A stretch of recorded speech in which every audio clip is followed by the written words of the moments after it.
Comienza el Catecismo de la Iglesia Católica, un programa dirigido por el Padre Luis Fernando de Prada.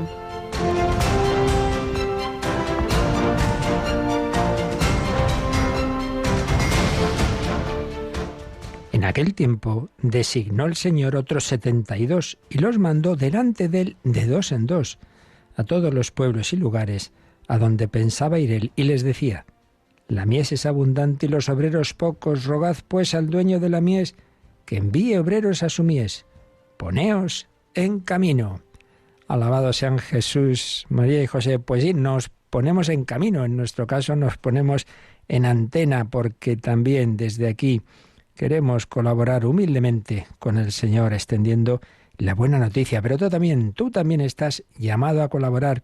El Señor nos envía a todos, de dos en dos, es decir, no individualmente, no en un plan así solitario, sino ayudándonos en la Iglesia, colaborando unos con otros. Nos envía, es Él el que cambia los corazones, pero dice, los mandó delante de Él a preparar los lugares donde pensaba ir Él. Es el Señor el que tiene que llegar, pero igual que envió a Juan Bautista, nos envía a todos nosotros para dar testimonio. Y sobre todo hay algo que todos podemos y debemos hacer, porque algunos que me escucháis diréis: yo ya no puedo hacer nada, estoy en casa, estoy enfermo. Bueno, la mies es abundante, los obreros pocos, entonces ¿qué? ¿No hay nada que hacer? No, rezar, rogad al dueño de la mies que envíe obreros a su mies. El apostolado de la oración de intercesión.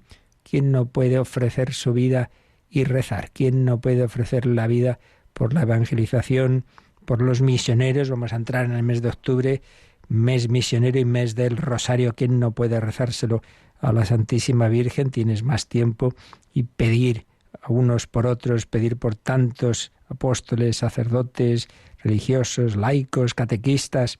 La mies es abundante, cada vez más mies y menos obreros, pero sabemos que el Señor triunfará, pero necesita de nosotros, como necesitó en el siglo IV, V de San Jerónimo, de San Agustín, y hoy te necesita a ti. Y también, pues Él ha suscitado esta manera de extender el Evangelio, que son las ondas de Radio María, que se van extendiendo por los 5 continentes, en 80 naciones, y que, gracias a Dios, vemos cómo son instrumento de conversión, de acercamiento al Señor, de sanación de heridas, de acompañamiento de tantas personas que lo están pasando mal. ¿Quieres colaborar en ello? Pues aquí seguimos, un año más, una temporada más, justo a punto de comenzar la nueva temporada. Yolanda Gómez, temporada tras temporada, no nos falla Yolanda. Buenos días, Yoli. Aquí estamos hasta que la Virgen quiera. Eso es. Bueno, pues recordamos a nuestros oyentes, bueno, en primer lugar, que hoy es una jornada muy especial, porque si estamos aquí a las 8, estaremos a las 12 de la noche, de 11 a 12 de la noche, porque tenemos hora santa, ¿verdad? Eso es, vamos a estar ahí acompañando al Señor en esa hora santa, que comenzaremos a las 11 de la noche, como ha dicho, las 10 en Canarias, y que podrán seguir por imágenes a través de nuestra web www.radiomaria.es. Nuestra capillita no permite que vengáis físicamente, pero sí que os unáis a través de las ondas y, como dice Yolanda, incluso a través de internet, de la web de Radio María, podéis ver esa exposición del Santísimo que haremos, y en la que vamos a tener especialmente presente a nuestros hermanos de la isla de La Palma y tantas otras situaciones dolorosas en el mundo, y, como digo, la evangelización y los misioneros. Pero al acabar esa hora santa empieza el mes de octubre, mes del Rosario, mes misionero, y en Radio María es la nueva temporada que siempre se renueva. Y la verdad es que este año, por unas cosas o por otras, muchísimos programas nuevos. Todavía no tenemos preparado, porque hasta última hora siempre hay personas que no pueden seguir y que hay cambios de última hora, ese folletito, pero hoy día a través de la web se pueden ver las cosas en el momento. Vamos a recordar, Yolanda, que nuestra nueva web, que todavía se está ajustando, estas cosas son lentas, pero la verdad es que es muy útil, y que uno puede en un momento ver qué programa va a haber mañana, ¿verdad? ¿Qué programas va a haber? Así es. Tienen que entrar en la pestaña de programas y podcast de nuestra web, y ahí pues van a ver pues el calendario de emisión, por ejemplo, donde puede ver todos los programas, y la parrilla de programas. Tienen en los dos lugares. Eso es. Entonces recordamos, escribiendo www.radiomaria.es, programas y podcast, calendario de emisión, y veréis ahí que el día de hoy o el día de mañana, entonces si nos vamos al día de mañana, 1 de octubre de 2021, veréis que pone a las 0 horas, pues esta noche, es decir, después de la hora santa, pues un programa ya veterano, diálogos con la ciencia. Dura 2 horas, luego a las 2 el catecismo, a las 3 el rosario, en fin, está ahí todo puesto. Y a las 6 de la mañana, el primer programa nuevo de esta programación de este año, de esta temporada. Ya sabéis que a las 6 de la mañana tenemos santos. Bueno, pues este año vamos a tener una incorporación de mucho nivel científico y espiritual, porque un grupo de historiadores, dirigido por Fray Santiago Cantera, prior de los benedictinos del Valle de los Caídos, van a hablar de santos, monjes, santos en el claustro. Se va a llamar este programa. Si no recuerdo mal, ya tiene grabado este primer programa, empieza a hablar de San Antonio Abad. 6 de la mañana. Uy, vaya hora. Bueno, pues os recuerdo que tenemos un podcast, que todo esto enseguida va a poderse, de una vez emitido, va a poderse descargar, va a poderse oírse también en el podcast. Y luego, Yolanda, esto te lo dejo a ti porque es de tu barrio de origen, por lo menos familiar, otro programa a las 6, no de la mañana, sino de la tarde, ¿verdad? Así es, el pater Benito Pérez Lopo, que ya conocerán nuestros oyentes por las misas que retransmitimos a las 10 de la mañana desde la parroquia castrense Santa María de Lesa, pues va a dirigir este año un programa que se llama Las Armas de la Fe, a las 6 de la tarde, las 5 en Canarias. Y es que le decimos el pater porque es la costumbre. En el ámbito militar, los sacerdotes, en vez de padre, se dice en latín pater. Son esos capellanes castrenses. Él en concreto es párroco de esta parroquia castrense que tenemos aquí al lado de la radio, y hacía tiempo que queríamos ese ámbito de la pastoral, porque Radio María va dirigiéndose a todos los ámbitos y la verdad es que poco nos quedaban, y este era uno de los que nos quedaba. La pastoral castrense, cómo se evangeliza en el mundo del ejército. Luego él dirige la Cáritas castrense también. Bueno, de todo esto nos va a ir hablando cada 15 días, los viernes a las 6 de la tarde, 5 en Canarias. El padre Benito, especialmente conocido desde que empezó la pandemia y podemos escuchar la Santa Misa de las 10 de la mañana desde esta parroquia castrense. Pues son los 2 programas nuevos que comienzan mañana y muchos otros. Y bueno, recordamos que de todos ellos vamos a decir una palabra, vamos a presentar toda la programación nueva el sábado, ¿verdad? Sí, tenemos un programa especial de 5 a 7 de la tarde, 1 hora antes en Canarias. Vamos a contarles pues todas las novedades de esta temporada. El sábado a las 5, 4 en Canarias, 2 horitas en que Mónica Martínez y un servidor os iremos presentando a los nuevos conductores de programas de esta temporada. Pues nada, vamos adelante, y en este día de San Jerónimo, en que pedimos al Señor que le conozcamos más a través del conocimiento de las Sagradas Escrituras, a las que él consagró su vida, le pedimos que nos ayude a seguir avanzando en el amor de Cristo, como también iba avanzando Santa Margarita María de Alacoque, de la que seguimos hablando en esta primera sección testimonial.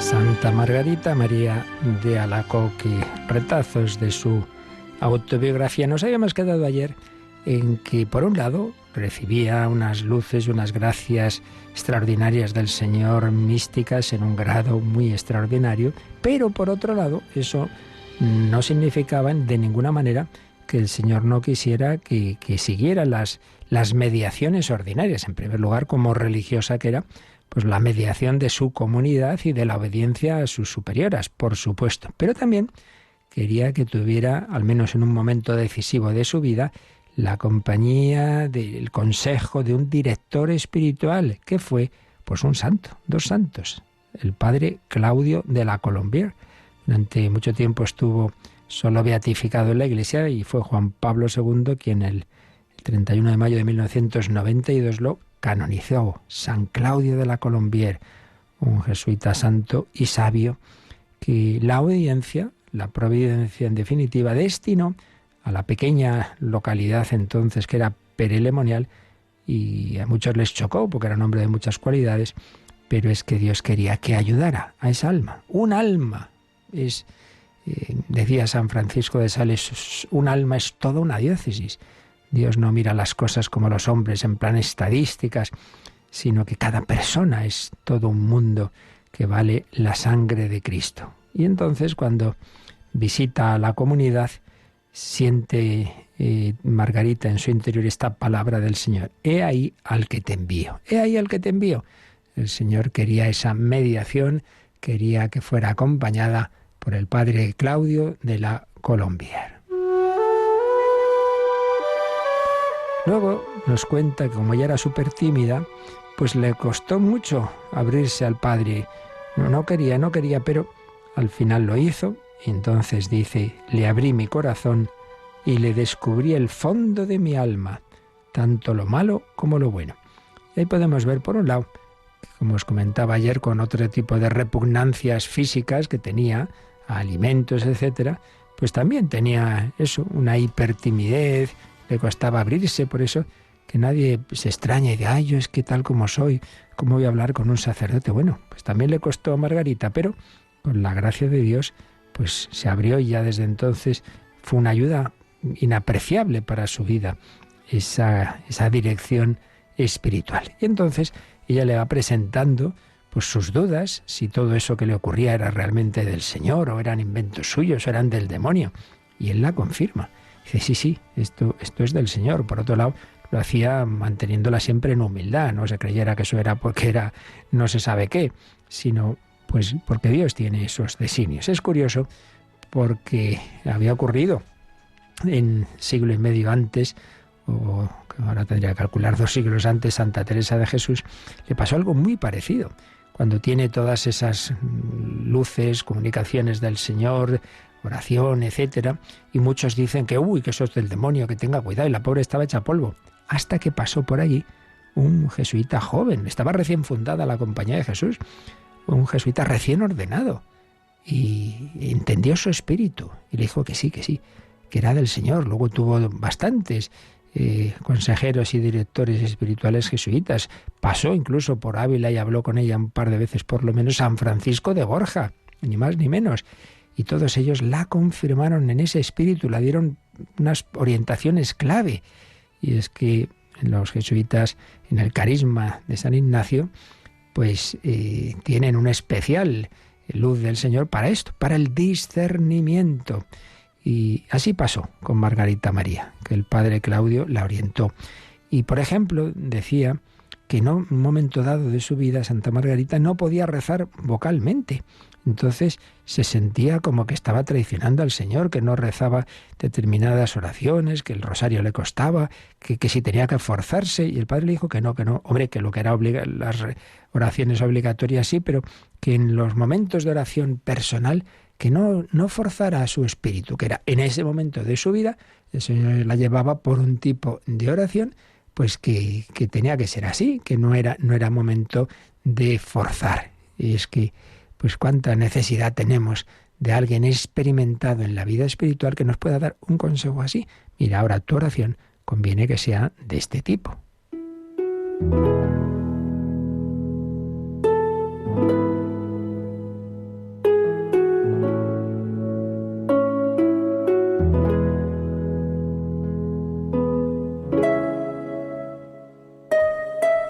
Y es que Margarita, desde luego, tenía por un lado grandísimas cruces, pero por otro lado grandes regalos y cariños, podemos decir, del Señor. Fijaos lo que escribe.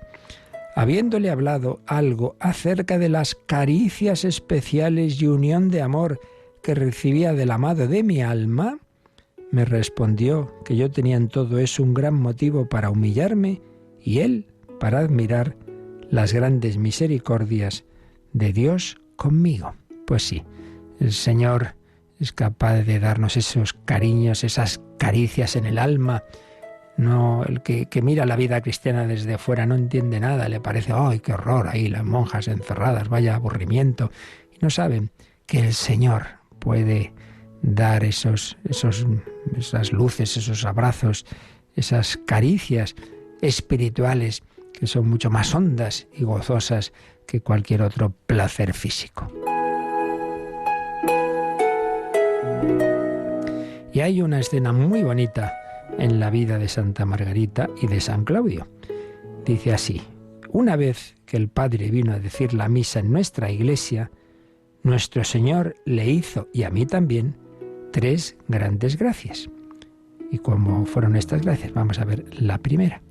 Cuando yo me aproximaba a recibir la Sagrada Comunión, me mostró su Sagrado Corazón como un horno ardiente, y otros 2 corazones que iban a unirse y a abismarse en él, diciéndome: así es como mi puro amor une para siempre estos 3 corazones.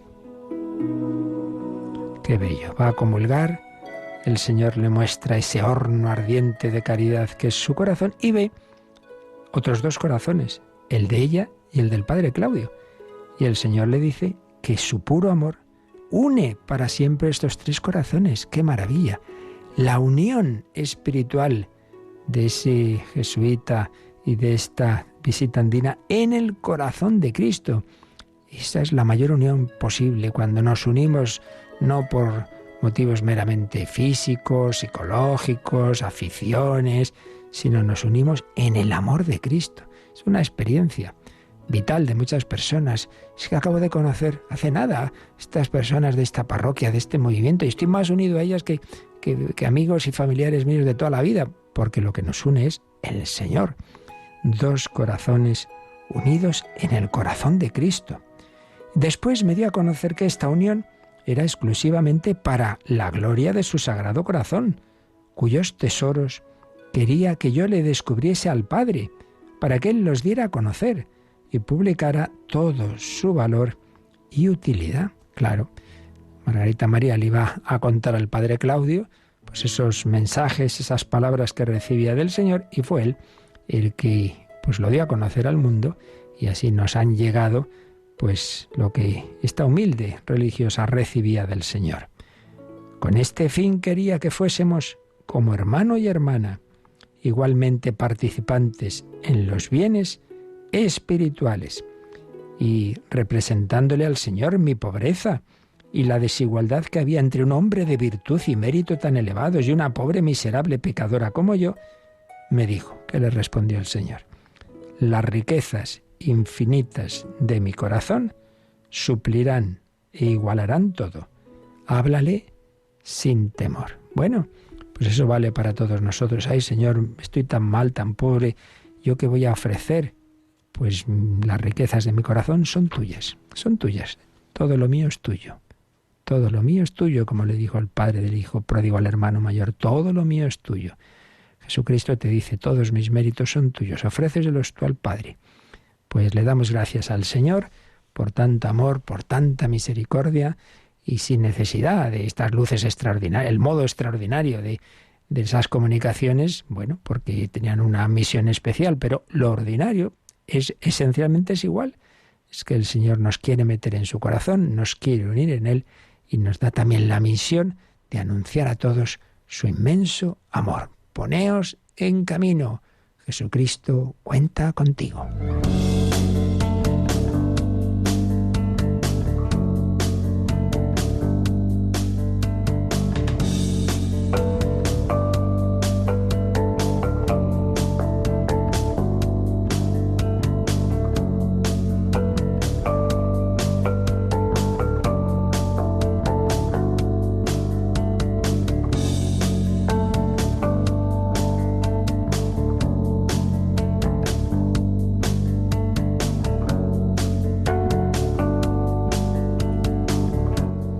Camino ordinario, que no significa que no sea realmente extraordinario en cuanto que es sobrenatural y es una maravilla y es un milagro permanente, que Dios se nos comunica, que Dios nos da su luz y su amor, y lo hace pues ordinariamente a través de la Sagrada Liturgia, de la que estamos hablando. Estamos en este apartado del año litúrgico, a través del año litúrgico que comienza en Adviento, del Adviento preparatorio de la Navidad a la fiesta de Cristo Rey, final del año litúrgico del tiempo ordinario, pues el Señor nos va santificando, nos va comunicando su luz y su amor. Dedicamos un par de días a este primer número sobre el año litúrgico, el 1168, donde veíamos cómo el año queda transfigurado por la gracia de Cristo en la liturgia. Siempre es año de gracia del Señor, como lo que ocurrió históricamente, como los misterios de la vida de Cristo, su encarnación, su nacimiento, vida oculta, bautismo, vida pública, etcétera, todo eso. Y por supuesto, pues luego la pasión, la muerte, la resurrección, todo aquello que ocurre de una manera misteriosa, litúrgica, se hace presente. No es un mero recuerdo subjetivo, sino que como Cristo está resucitado y vivo, Él sigue actuando. Lo veíamos, pues hablando de esos diversos misterios de la vida de Cristo. Nos servía una obrita de quien fue un profesor de liturgia, el padre jesuita José Antonio Goenaga, y después de habernos hablado en general de los diversos misterios que celebramos de la vida de Cristo, indicaba lo siguiente que nos introduce ahora en lo que vamos a ver hoy. Los misterios se condensan en el misterio con mayúscula, en la hora de Jesús. Esto significa que los misterios, nacimiento, vida oculta, presentación, etcétera, están polarizados por el misterio, que se han de entender en su dinámica pascual. ¿Qué quiere esto decir? Los misterios prepascuales gravitan hacia la Pascua y los pospascuales despliegan la Pascua. A ver, quiere decir lo siguiente. ¿Cuál es el centro de la vida de Cristo? Pues la hora, mi hora. Todavía no ha llegado mi hora, le dice Jesús a María en Caná. ¿Llegará? ¿Cuál es la hora de Jesús? Pues la hora de su entrega, en la pasión, en la muerte. En ese momento, si ha llegado su hora, en ese momento le dice a María, mujer, ahí tienes a tu hijo, a Juan, ahí tienes a tu madre. Es la hora de Jesús. Pues bien, lo anterior, los misterios prepascuales, van mirando hacia allí. Jesús dice, cuánto deseo que llegue ya esa hora, dicen en algún momento, y cuando empieza la última cena, habiendo amado a los suyos que estaban en el mundo, los amó hasta el extremo. Todo va encaminado a ese más difícil todavía, a ese solo, una imagen que ponía el Papa Benedicto XVI, una gran sinfonía, una gran obra musical. Hay momentos preciosos musicales, pero hay el momento central es cuando sale un cantante y hace un solo. Y entonces decía, el solo en la gran obra de la redención es el solo del amor de Cristo en su pasión y su victoria en la resurrección. Los misterios prepascuales van mirando hacia la Pascua y los pospascuales despliegan la Pascua. Recibimos el despliegue de lo que allí se ha logrado, nuestra redención, el perdón de los pecados, la comunicación del Espíritu Santo. Al punto salió sangre y agua. Por la sangre de Cristo recibimos el agua, es decir, la vida nueva del Espíritu Santo, la gracia de Dios, la comunicación de ese Espíritu que transforma nuestros corazones duros de piedra, egoístas, soberbios, los va transformando a imagen del corazón de Cristo. De ahí la dimensión pascual de todos los misterios, y de ahí también que todos los misterios se condensen en el misterio pascual, es decir, en la muerte y resurrección del Señor. Sí, es el centro de la liturgia, es el centro del año litúrgico, lo cual no quiere decir que solo celebremos la Pascua. Necesitamos todos los demás misterios para recorrer y comprender el mismo misterio pascual del Señor. Como ya hemos dicho varias veces estos días, claro, Jesús no habría podido morir y resucitar si primero no se hubiera hecho hombre, y no hubiera nacido, y no hubiera sido un niño, etc. Todo tiene su sentido. Y en todo se cumple esta preciosa frase de Jesús en Juan 16, 28. Salí del Padre y vine al mundo. De nuevo dejo el mundo y vuelvo al Padre. Sí, el Señor salió del Padre y vino al mundo. Salió no en el sentido de que deje de estar su naturaleza divina unida a la del Padre y el Espíritu Santo, pero en el sentido de que su persona asume una naturaleza humana que antes no tenía. Viene al mundo. Y ahora dejo el mundo y vuelvo al Padre. Vuelve al Padre ya como hombre. Y incorporando a su cuerpo místico a todos aquellos que se dejan incorporar, que se unen a Él. Y concluía el padre Goenaga, tanto el condensado pascual como la dimensión pascual de los misterios reclaman el origen de la Pascua, su fuente y su manantial, la herida del costado y el corazón del Señor. Ahí está la fuente de todo.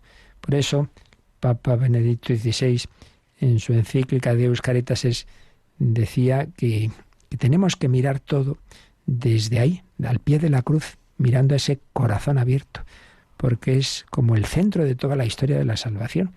Todo lo ocurrido antes, no solo en la vida de Jesús, sino en toda la historia de la salvación, la creación, la formación del pueblo de Israel, en fin, todo lo que el Señor fue haciendo, pues encuentran su clave ahí. Es como la clave de la caja fuerte. Para entender todo lo anterior, tienes que meter esa clave. ¿Cuál? Ponerte ahí a los pies del Señor y escuchar, yo te amo, no con palabras, sino en esa lanzada que abrió el corazón de Cristo. Ese es el centro de la obra de la redención y es el centro del año litúrgico. Bueno, pues esto, Yolanda, es lo que nos va a decir el siguiente número del Catecismo, el 1169. Por ello, la Pascua no es simplemente una fiesta entre otras, es la fiesta de las fiestas, solemnidad de las solemnidades. Como la Eucaristía es el sacramento de los sacramentos, el gran sacramento, San Atanasio la llama el Gran Domingo, así como la Semana Santa es llamada en Oriente la Gran Semana. El misterio de la resurrección, en el cual Cristo ha aplastado la muerte, penetra en nuestro viejo tiempo con su poderosa energía hasta que todo le esté sometido. Precioso número, 1169, que resalta la importancia de la Pascua. No es una fiesta más, no es, pues bueno, una fiesta especialmente importante, es que es la fiesta de las fiestas, la solemnidad de las solemnidades. Y pone la comparación de que tampoco la Eucaristía es un sacramento más, es el sacramento de los sacramentos, el santísimo sacramento por excelencia, el gran sacramento. Sí, por eso nos pone aquí un número marginal, que ya que nos ha hecho esta alusión a la Eucaristía, esta comparación con la Eucaristía, nos avisa el catecismo, digámoslo así, que luego cuando hablemos de la Eucaristía, pues veremos que tiene distintos nombres que cada uno pues resalta algún aspecto de este sacramento tan rico. Vamos a leerlo rápidamente para que ya nos vaya también sonando este número 1330, donde se hace alusión a algunas de las dimensiones y nombres de la Eucaristía. Memorial de la Pasión y de la Resurrección del Señor. Santo sacrificio, porque actualiza el único sacrificio de Cristo Salvador e incluye la ofrenda de la Iglesia, o también santo sacrificio de la misa, sacrificio de alabanza, sacrificio espiritual, sacrificio puro y santo, puesto que completa y supera todos los sacrificios de la antigua alianza. Santa y divina liturgia, porque toda la liturgia de la Iglesia encuentra su centro y su expresión más densa en la celebración de este sacramento. En el mismo sentido se le llama también celebración de los santos misterios. Se habla también del Santísimo Sacramento, porque es el sacramento de los sacramentos. Con este nombre se designan las especies eucarísticas guardadas en el sagrario. El Santísimo Sacramento es el sacramento de los sacramentos. Pues análogamente, la Pascua es la fiesta de las fiestas, la solemnidad de las solemnidades. Y el motivo principal, junto a lo que antes os decía, de claro que es el sumum del amor de Dios hecho hombre, que más podía hacer que morir por nosotros. Sí, pero si se hubiera quedado solo en la muerte, pues bien, el Señor nos ha amado mucho, pero lo han matado. No, ha resucitado. Por eso es clave la última frase de este 1169. El misterio de la resurrección, en la cual Cristo ha aplastado a la muerte, penetra en nuestro viejo tiempo con su poderosa energía, hasta que todo le esté sometido. Nunca seremos suficientemente conscientes de la importancia de que nosotros seguimos a un resucitado y que la resurrección del Señor no es como la de Lázaro o de aquel hijo de la viuda de Naín o de aquella niña, la hija de Jairo. No es volver a la vida, no es una revivificación, pero viviendo en las circunstancias espaciotemporales ordinarias de nuestra vida terrena. No, es entrar en otra dimensión. Es un salto cualitativo.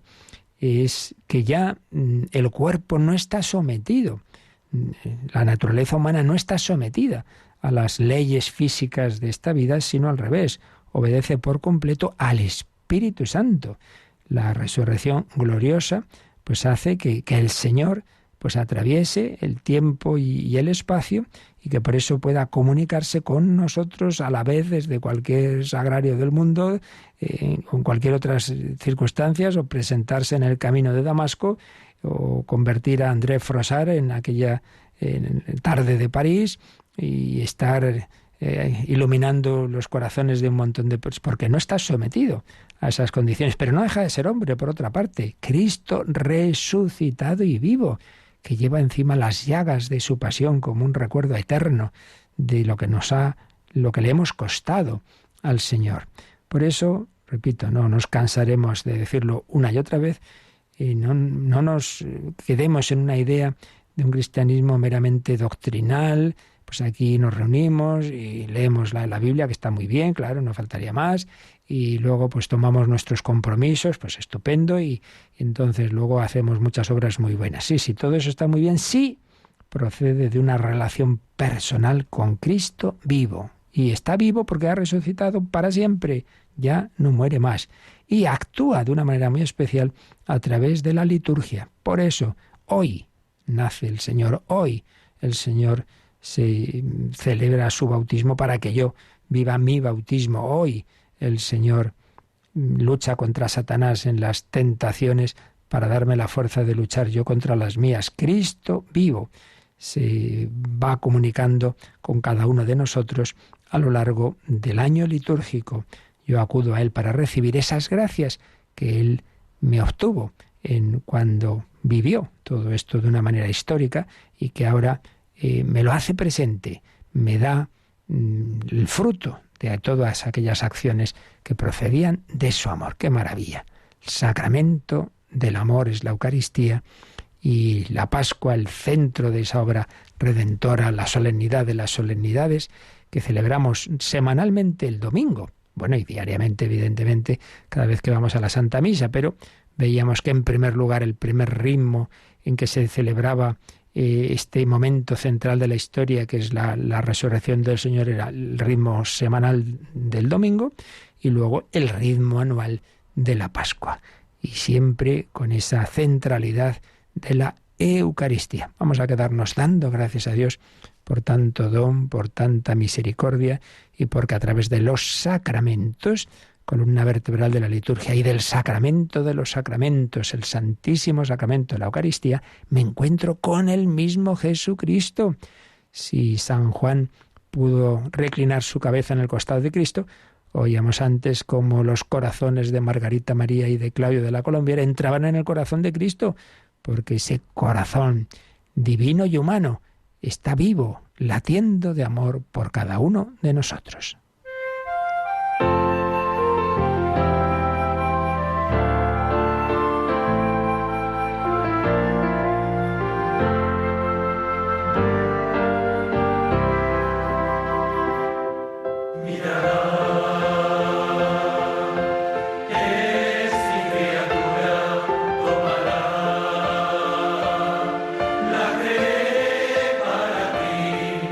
Por ella di mi vida.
Conoce la doctrina católica.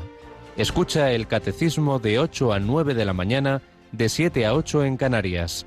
Y los sábados a la misma hora profundizamos en los temas tratados en el programa En torno al catecismo. Sacramento de Dios, santo sacramento y fiesta de las fiestas, la Pascua. Vamos a ver cómo desarrollaba estas ideas bellamente, como siempre hacía el padre Jean Carbon en su obra clásica Liturgia Fontal, a la que acudimos de vez en cuando para ver la riqueza teológica y espiritual de todas estas verdades. Nos habla de ese centro del año litúrgico. A partir del día de Pascua, como de su foco de luz, el tiempo nuevo de la resurrección invade el año. El año es considerado habitualmente por los hombres como la más larga unidad de su tiempo, según el ritmo cíclico de nuestro planeta, en torno a su fuente de luz. Ahora bien, cuando la luz de la vida incorruptible surge de la tumba, ya no es el sol físico, sino que es el sol que es Cristo. Cuando esa luz surge de la tumba, arrastra nuestro año cíclico más allá del círculo de la muerte. Antes, cada año, pues simplemente humanamente, pues nada, nos acercamos a la muerte. No, ahora no es eso. Nos acercamos al centro, nos acercamos a la vida, a Cristo. La repetición era una confesión de impotencia, pero para quienes ya han resucitado con Cristo, el año es atraído en la sinergia de la liturgia eterna. Se convierte el año en año litúrgico, no como un calendario de fiestas, sino como el despliegue del misterio, desposando los ritmos de nuestro tiempo. A partir de la Pascua, de un lado a otro del foco, el año es transfigurado por la liturgia. El año se convierte en sacramental, signo transparente del día de la resurrección. Cada pequeña parte de su desarrollo refleja la plenitud de la liturgia. Y pues lo va desarrollando, ¿no? El día de Pascua es en primer lugar el cumplimiento de una gran semana, que también se ha convertido en sacramental. La Semana Santa, pues así lo llamamos, ¿no? La Semana Santa, ese día de Pascua, en primer lugar, pues es el día clave de esa semana y luego del año. La Semana Santa, durante los 7 días que preceden a la celebración de la resurrección, el poema litúrgico de la semana de la primera creación, recordemos que hablábamos también a propósito del domingo, de que ahí también hay un recuerdo al primer domingo, a la primera creación, la creación del universo y del hombre, y luego la nueva creación que se da en la resurrección. Pues sí, por eso la primera lectura que siempre se lee en la vigilia pascual es la creación, no lo olvidemos, es el inicio de la salvación. Sí, el poema litúrgico de la primera creación no es abolido, sino que se cumple, convirtiéndose en el acontecimiento de la nueva creación en Cristo. Para que todo se cumpliese, faltaba que todo fuera asumido, desde la primera palabra del Padre, de la que emana la presencia y la vida, hasta el último silencio de la ausencia y de la muerte, donde el hombre se había hundido. Desde esta luz escatológica del cumplimiento podremos redescubrir las grandes etapas de esta semana, la entrada de la luz en el mundo y entre los suyos, y su rechazo por parte de nuestras tinieblas. Sí, la luz del mundo es rechazada, lo dice San Juan en su prólogo. La prueba primordial de la libertad del hombre ante su alimento esencial. Y aquí pone en nota una idea preciosa. Yo no había caído nunca en esta comparación. Recordemos que en la manera simbólica de transmitirnos la verdad real del pecado original, se nos dice que Adán y Eva cogieron por sí mismos, desobedeciendo a Dios, el fruto del árbol de la vida. Y en cambio, el Señor nos da gratuitamente el verdadero fruto en la Eucaristía. Ellos comieron lo que no debían comer, un símbolo de la desobediencia, de querer ser como Dios por la soberbia de las propias fuerzas, y en cambio el Señor nos regala: tomad y comed, esto es mi cuerpo. Hombre, pues mucho más nos da el Señor su propio cuerpo, que no ese fruto de aquel árbol.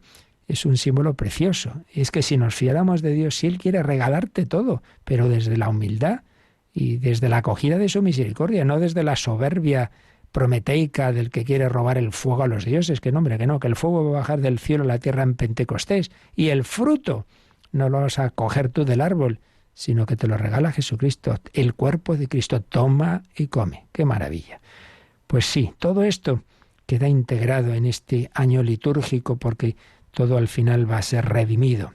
El árbol de la vida inaccesible al hombre que se diviniza, pero que ahora es ofrecido en el Verbo encarnado que nos deifica. Él nos hace verdaderamente como Dios. Y el verdadero árbol de la vida es la cruz, y el fruto es Cristo. Bendito el fruto de tu vientre, le diremos a María. Ese fruto nos diviniza. Todo este drama de la economía de la salvación culmina en el gran viernes, en que la kénosis divina se convierte en nuestra teofanía. He ahí al hombre, dirá Pilato. Mira, ese es el verdadero hombre. Después viene el gran sábado, el de Dios y de su creación, el silencio de las profundidades, donde el viviente penetra las fuentes de todo ser. En este descenso a los infiernos del cuerpo incorruptible, la mentira de la muerte es disipada, la paz de la comunión divina es derramada, la esperanza se hace el principio de todo, el río de vida arrastrará todo hacia la consumación de los tiempos. Por esto, la semana que sigue al día de la resurrección ya no es una semana cronológica, sino la extensión del día que no conoce el ocaso. Es lo que llamamos la octava de Pascua. Toda esa semana siguiente, todo ese es como un único día. El día de la victoria, el día de la resurrección, es la semana de la renovación. La liturgia pascual se celebra continuamente, no repetida, sino siempre nueva. Esta semana se va a convertir en el prototipo de todas las semanas del año litúrgico. El primer día de la semana, el domingo, desplegará sobre todos los otros días la claridad vivificante de la resurrección. Decía San Gregorio de Nisa que el cristiano toda la semana de su vida vive la única Pascua, haciendo este tiempo luminoso. Y Orígenes decía que no hay un solo día en que el cristiano no celebre la Pascua. ¡Qué maravilla! Este es el centro del año, de la gracia, la Pascua. Y entonces, en torno a este centro y a esa semana, Semana Santa de preparación, octava de Pascua de prolongación, viene todo el año litúrgico. Preparando la Semana Santa, encontramos las 7 semanas de la Gran Cuaresma, donde vivimos las etapas del retorno al paraíso de la nueva creación. Y desplegando la novedad de la resurrección, llegan las 7 semanas de Pentecostés, donde los neófitos aprenden a vivir en comunión con el Señor resucitado. Y de un lado a otro de este foco pascual, he ahí los dos grandes tiempos de la economía de la salvación. En el tiempo de la teofanía o manifestación del Hijo, el Verbo encarnado asume nuestro cuerpo miserable.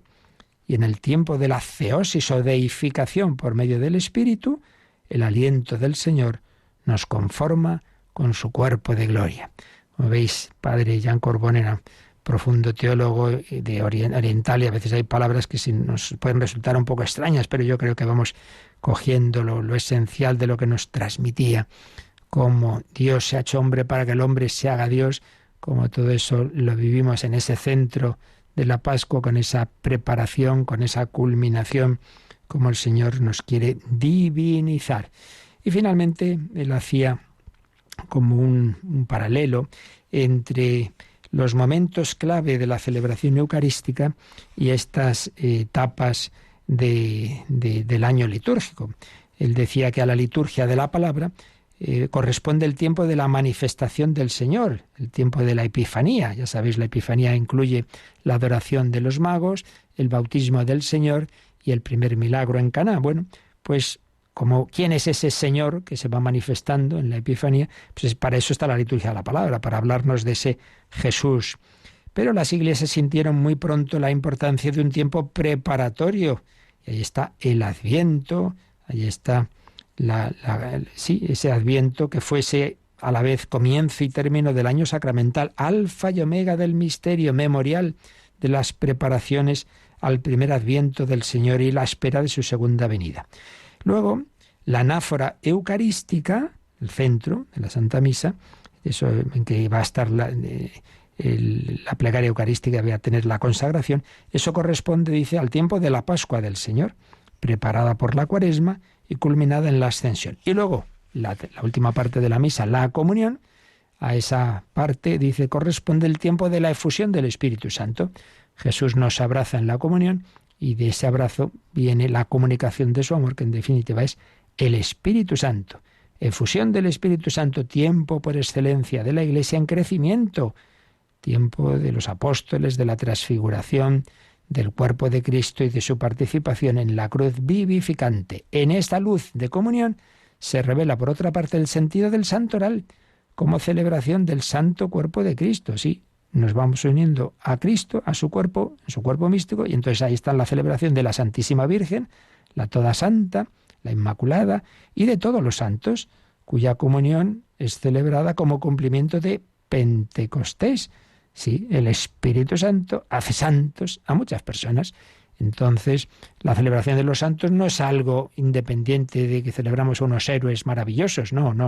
Celebramos el fruto de la gracia de Cristo que ha transformado a tantas personas en la historia. El río de la vida hace fructificar los árboles de vida 12 veces, una vez cada mes, como dice la Escritura, es decir, todo el tiempo. Y así es como la cosecha del Espíritu Santo anticipa desde ahora la consumación de los tiempos. Qué bello capítulo del padre Jean Corbon, haciéndonos ver de una manera muy profunda toda esa clave, esas claves que están detrás del año litúrgico. Ese centro de la Pascua, esa preparación, esa culminación y esa mirada a la historia final, a la consumación final de la historia en la parusía del Señor. Pues nos quedamos alabando al Señor, Laudate Dominum, y también, si tenéis alguna consulta, pues es el momento de presentarlas. Participa en el programa con tus preguntas y dudas. Llama al 91005-9419. 91005-9419. Puedes escribir un mail a catecismo@radiomaria.es o escribirnos un mensaje al teléfono de WhatsApp 668 594 383. 668 594 383.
Laudate Dominum, alabad al Señor.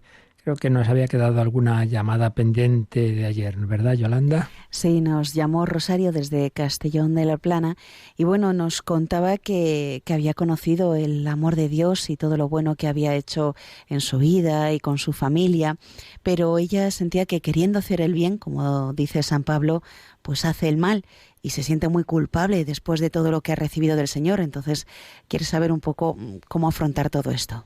Bueno, evidentemente, como siempre decimos, las circunstancias así personales más bien pedirían una conversación personal, ¿no? Pues de ella con algún sacerdote cercano, ojalá tenga, y si no, pues que se lo pida al Señor, ¿no? Un confesor, un director espiritual que la pueda acompañar. Pero bueno, así por lo que me dice, yo diría que es típico eso, pues uno recibe muchas gracias de Dios y claro, siempre que se mira uno a sí mismo y dice, ay Dios mío, con todo lo que Dios me ha dado a mí, yo qué desastre, ¿no? Bueno, pues está bien la parte de pues eso, de que seamos humildes y veamos nuestra pobreza, pero hay que tener cuidado, porque el maligno es muy listo y siempre se sirve de esas cosas para desanimarnos, para decir, si es que tú no puedes, si es que eres tal, eres cual, y la tristeza es arma del maligno. Por eso nos ayuda mucho la espiritualidad de Santa Teresita, de San Claudio de la Colombière, bueno, de todos los santos en definitiva, pero que quizá en los últimos siglos el Señor ha querido resaltar especialmente, quizá porque la humanidad, alejándose más y más de Dios, cada vez cae más en la miseria, y frente a la miseria está la misericordia. Por eso el Señor ha manifestado pues especialmente esa espiritualidad del corazón de Jesús, de la divina misericordia, de la infancia espiritual. Tenemos pues a Santa Margarita, tenemos a Santa Faustina Kowalska, tenemos a Santa Teresita, tenemos a la Beata Madre Esperanza de Jesús, etcétera, etcétera, etcétera. Bueno, por supuesto a San Juan Pablo II. La misericordia. Entonces hay que tener mucho cuidadito, porque, ya digo, el maligno se sirve de eso y ya nos hace confundir la humildad de reconocer soy pobre. Sí, ya lo decimos en misa, yo confieso que he pecado mucho. Entonces no te asustes, querida hermana, no te asustes. Pero si ya lo acabamos de mencionar, Yolanda, el propio San Pablo, en fin, creo yo que fue santo, ¿no? Pero que fuera santo no quiere decir que no tuviera defectos que aparecen en sus mismas cartas y que él mismo dijera eso. No me entiendo. No hago el bien que quiero, sino el mal que no quiero. Pues claro, llevamos la herida del pecado. Eso no se quita hasta el final de la vida. Entonces el que nos cuesten las cosas buenas, el que tendamos a lo malo, no hay que asustarse. Esto es, lo que el Señor mira es ese deseo que tú quieres seguirle a Él y que uno acude a Él humildemente. Pero nada de pensamientos negativos, de tristeza, de desánimo. Soy pobre, pero me quieres. Pues somos niños pequeños, los niños pequeños se caen, decía Santa Teresita muchas veces. Bueno, pues se levantan enseguida, no hacer un drama. Hay un principio espiritual extraordinario que nos puede servir siempre, yo lo he repetido 1000 veces y os lo digo, ya me lo habréis oído más veces. Ni hacer la paz con las faltas, ni perder la paz por ellas.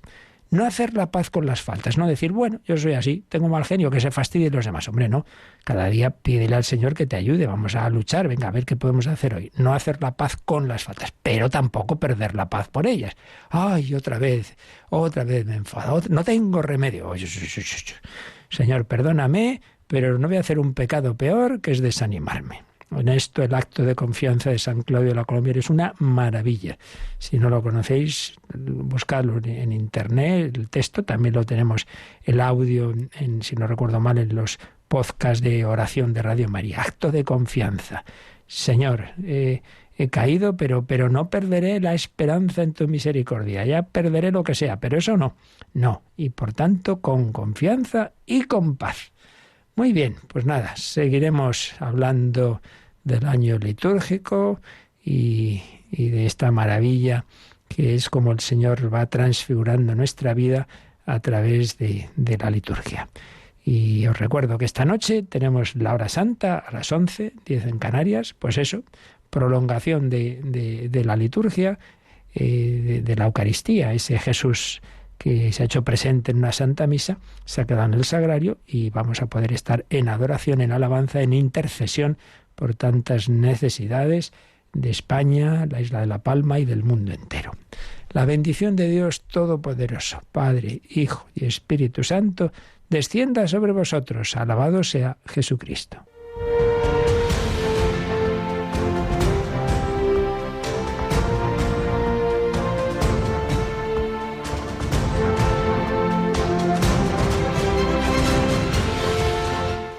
Han escuchado en Radio María el Catecismo de la Iglesia Católica.